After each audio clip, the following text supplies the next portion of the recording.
Tahukah kalian bahwa dua prajurit Tentara Nasional Indonesia ini pernah mengguncang Singapura dan membuat gempar seluruh dunia?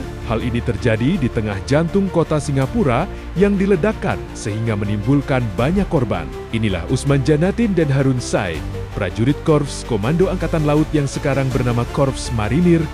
Akar permasalahan bermula pada 31 Agustus tahun 1957 saat berdirinya Negara Persemakmuran Malaya. Kemudian pada 16 September tahun 1963 dibentuk federasi baru bernama Malaysia yang merupakan negara gabungan Singapura, Kalimantan Utara, Sabah, dan Sarawak. Indonesia di bawah kepemimpinan Presiden Soekarno sejak semula menentang keinginan Federasi Malaya yang tidak sesuai dengan perjanjian Manila Accord. Presiden Soekarno menganggap pembentukan Federasi Malaysia sebagai boneka Inggris merupakan kolonialisme dan imperialisme dalam bentuk baru serta dukungan terhadap berbagai gangguan keamanan dalam negeri dan pemberontakan di Indonesia. Maka dibentuklah sukarelawan untuk dikirim ke negara itu.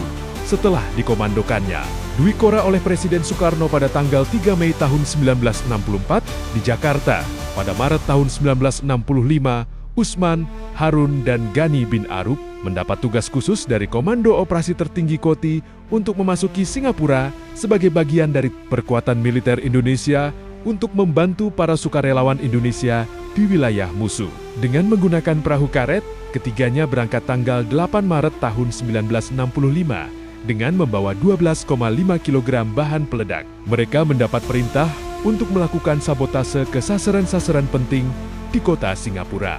Sasaran tidak ditentukan dengan pasti, jadi harus ditentukan sendiri. Tanggal 10 Maret tahun 1965, mereka meledakkan bangunan McDonald House yang terletak di pusat kota. Peristiwa itu menimbulkan kegemparan dan kekacauan bagi masyarakat Singapura. Setelah melakukan aksinya, Harun dan Usman melarikan diri dan berhasil mencapai daerah pelabuhan. Sedangkan Ghani bin Arub mencari jalan lain. Sebuah motorbot berhasil mereka rampas untuk kembali ke Pulau Sambu. Namun di tengah jalan, motorbot mengalami kerusakan mesin. Mereka akhirnya ditangkap patroli musuh. Keduanya dibawa kembali ke Singapura untuk diadili. Pengadilan Singapura akhirnya menjatuhkan vonis hukuman mati.